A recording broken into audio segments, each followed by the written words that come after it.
Notre Père, viens en nous quand nous surgisse ta présence. Il est vrai qu'en nous sont des résistances, des débris de vieilles luttes que nous croyons disparues, mais qui ressurgissent encore. Il y a aussi les traces d'anciennes peurs. Notre Père, aide-nous à en débarrasser nos vies, afin que la place soit libre pour ta présence. Vois aussi les anciennes rancunes, ressentiments d'autrefois et amertume, enfouis et déjà pardonnés, mais qui pèsent pourtant. Nous t'en prions. Notre Père, redonne-nous un cœur pur et droit, afin que rien, vraiment rien, ne puisse entraver ta présence d'amour. Amen.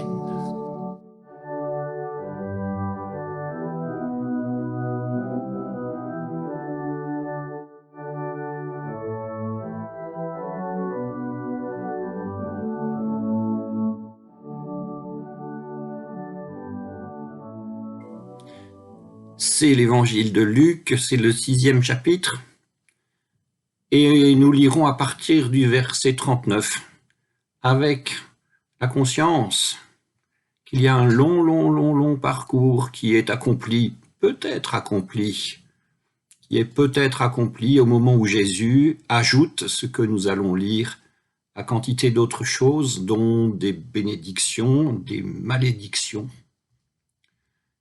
et un enseignement dont l'unité ne fait aucun doute, mais nous en parlerons une autre fois.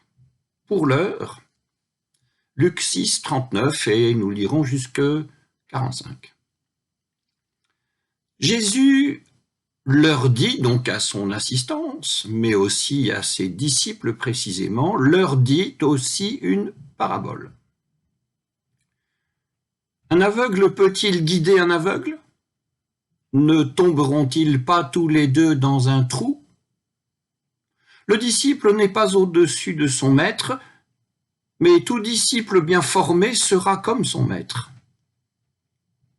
Qu'as-tu à regarder la paille qui est dans l'œil de ton frère, et la poutre qui est dans ton œil à toi, tu ne la remarques pas ? Comment peux-tu dire à ton frère, « Frère, attends que j'ôte la paille qui est dans ton œil », toi qui ne vois pas la poutre qui est dans le tien ? Hypocrite, hypocrite, ôte d'abord la poutre de ton œil, et alors tu verras clair pour ôter la paille qui est dans l'œil de ton frère. Il n'y a pas de bon arbre qui produise un fruit malade, et pas davantage d'arbres malades qui produisent un bon fruit. Chaque arbre, en effet, se reconnaît au fruit qui lui est propre. Ce n'est pas sur un buisson d'épines qu'on cueille des figues,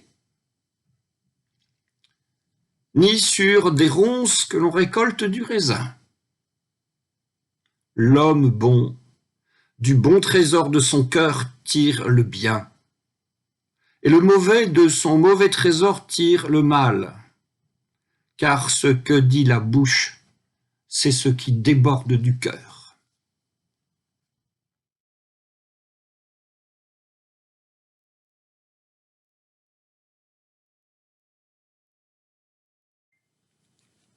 Après cette lecture, je voudrais évoquer un autre auteur,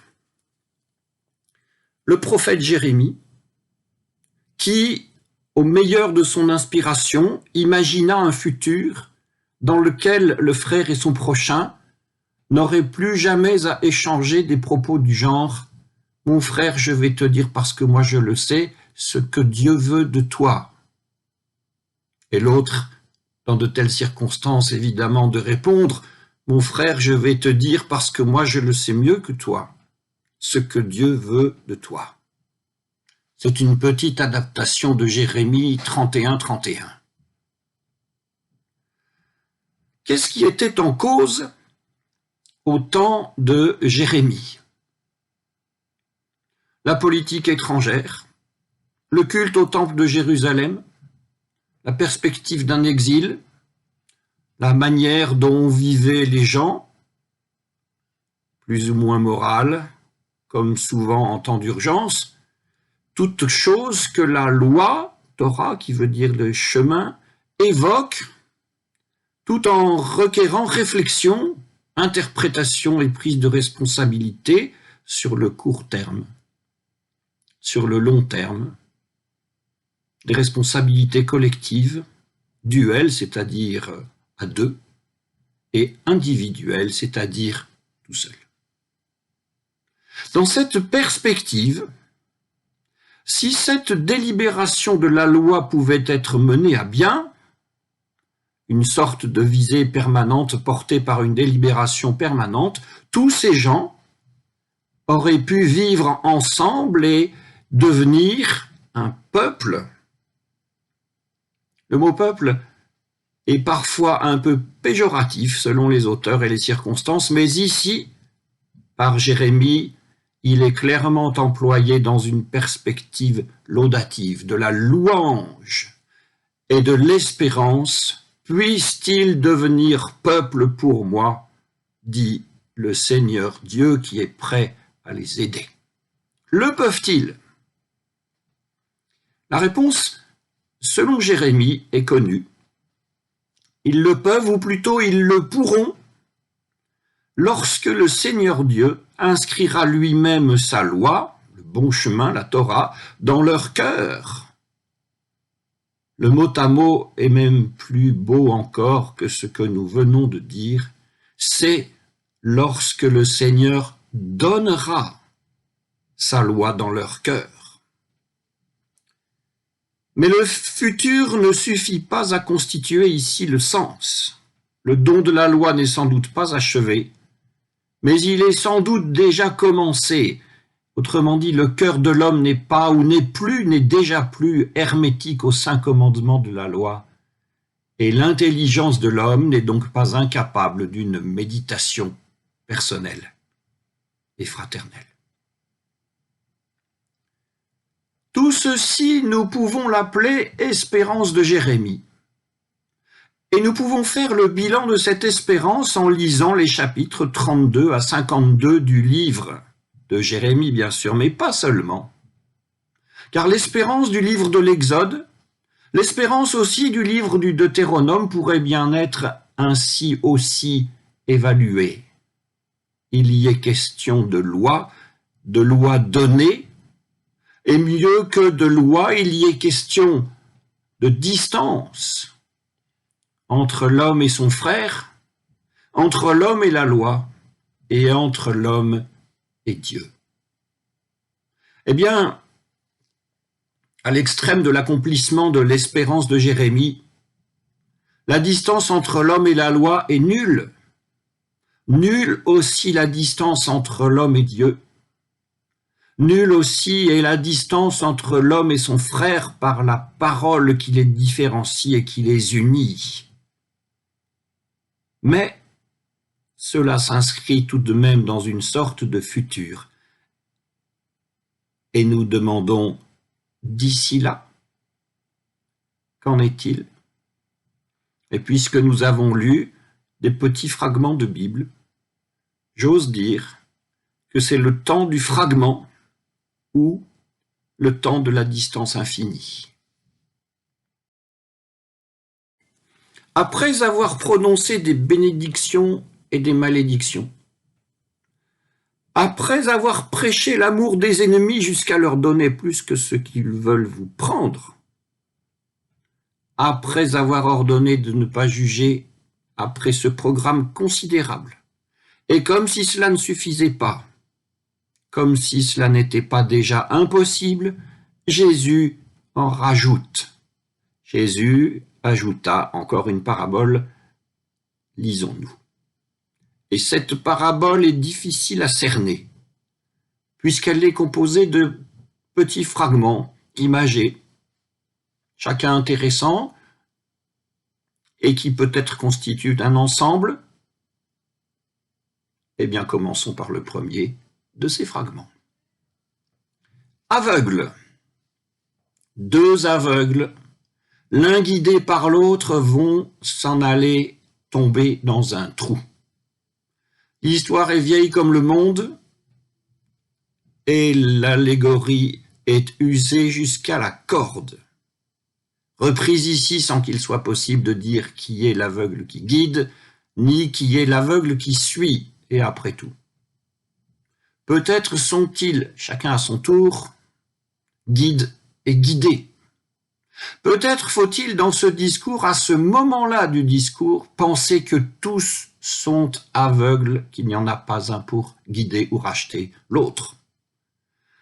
En personne en réalité n'y voit rien. Personne n'y voit rien, et ce que Jésus dit là est le commencement de la parabole, situation initiale, commencement de l'instruction de ses disciples. Deuxième fragment, des disciples, un seul maître. L'instruction des disciples, donc, est en question et il y a un maître. Et à l'horizon de l'instruction des disciples, horizon qui va bientôt être précisé, les disciples feront ce que fait ou faisait le maître. Nous pouvons bien entendu penser que le maître c'est Jésus, mais que fait Jésus? Et que maître il est dès le commencement de sa vie. Une certaine lecture de l'évangile de Luc peut nous conduire à cette compréhension. Mais plusieurs épisodes de l'évangile de Luc nous montrent un Jésus maladroit au début de son ministère, ce qui nous suggère qu'on ne naît pas maître, mais qu'on le devient, et qu'on le devient dans une réflexion pratique et intellectuelle, réflexion de tous les jours. Et même ainsi, nous pouvons penser qu'il n'y a que Jésus qui, dans l'Évangile, aura une stature de maître, stature qu'il travaillera jusqu'à sa fin. Et quel rapport à ses disciples cela produira-t-il? Nous le dirons bientôt. Troisième point, troisième fragment, troisième micro-machin. C'est difficile de qualifier encore quelques phrases, quelques mots, pas plus. Une sorte de petite pièce de mosaïque, si l'on veut. Œil, paille et poutre. Suite donc, maintenant que nous avons parlé du maître et de ses disciples, et que nous avons établi qu'il ne s'agit pas d'une hiérarchie au sens humain, parlons des disciples entre eux. Paille et poutre, l'allégorie est une fois de plus usée jusqu'à la corde. Quelqu'un se croit suffisamment qualifié pour jouer le maître. Quelqu'un se croit suffisamment accompli pour jouer le maître. Et il ne l'est pas. De maître, il n'y en a qu'un, sorte de principe évangélique, si l'on veut, et de hiérarchie parmi les disciples, il n'y en a pas. Qu'il n'y en ait pas n'empêche pas que, paille ou poutre, peu importe le calibre, l'on puisse s'aider entre frères et sœurs à faire le ménage à l'intérieur des yeux qui sont nécessaires pour construire une juste vision du monde. Pour ceci, on pourrait bien aussi parler des oreilles. Mais les yeux voient le plus souvent avant même que les oreilles n'entendent. Si bien que le premier nettoyage communicationnel qui s'impose est celui du regard. Résumons donc, quelqu'un peut être aidant et un autre aidé. Mais la condition qui s'impose à qui veut être aidant et qui l'ait fait lui-même, aidé peut-être aidé par son maître qui l'ait fait lui-même le ménage de ce qui se trouve d'abord dans ses yeux, ou pour le dire plus simplement encore, dans son regard. Quatrième point, quatrième fragment sur les arbres, bons ou mauvais. Qu'y a-t-il donc dans mes yeux devrait se demander le disciple. Et en faisant retour sur lui-même, en considérant une allégorie de plus, pas mal usée aussi, en réfléchissant sur la diversité de la flore et son invariabilité, le disciple se demande s'il est lui-même buisson d'épines ou figuier, s'il est lui-même ronce ou vigne. Le disciple peut bien entendu se poser la question et y répondre, s'agissant de son frère ou de sa sœur, mais nous avons établi juste précédemment qu'il y a une dimension très introspective et très personnelle, une sorte de « qui suis-je » devant mon maître et avec mon maître, question qui commande tout le parcours. Et puis, à cette étape, il ne s'agit plus de dire qui est qui, c'est déjà fait, mais de se demander, étant soi-même ce qu'on est, se demander ce que peut-être on peut ou pourrait devenir. On objectera, et c'est facile, que jamais un buisson d'épines ne deviendra figuier, et réciproquement, et que jamais un roncier ne deviendra vigne, et réciproquement. Et donc, qui n'a jamais porté de bons fruits n'en portera jamais si l'on s'en tient là. Et celui qui porte le mal dans son cœur ne fera jamais que porter le mal autour de lui si l'on s'en tient là. Cinquième point, ce qu'il y a dans le cœur de l'homme.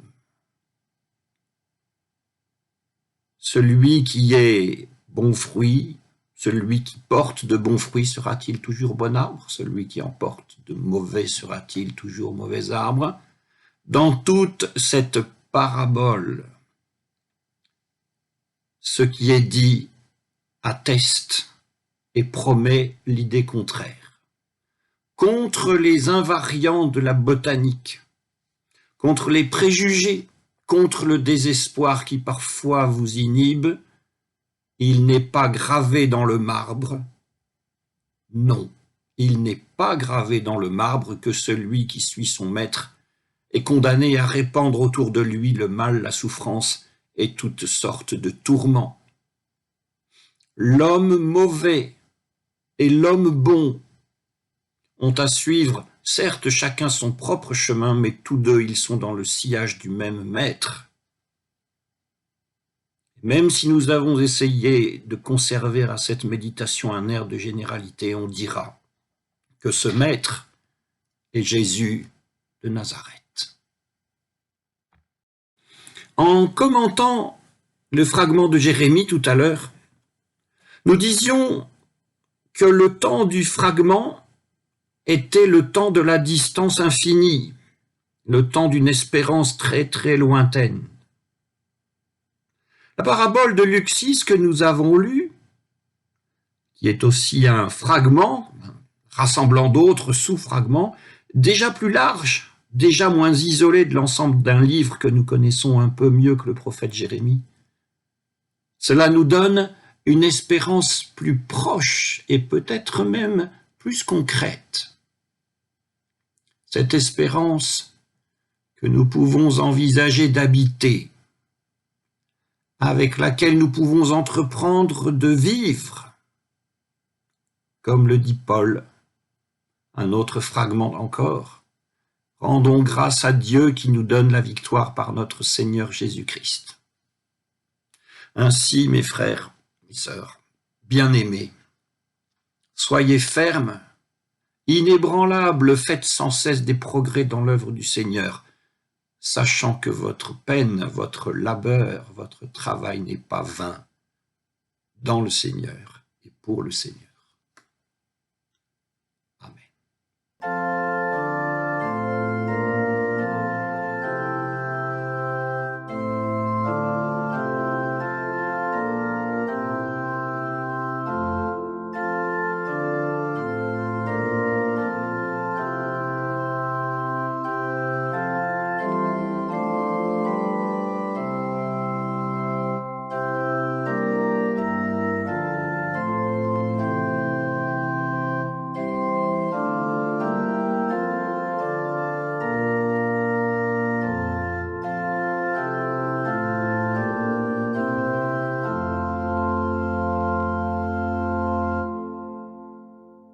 Ô Dieu, nous ne savons pas te prier comme il le faut.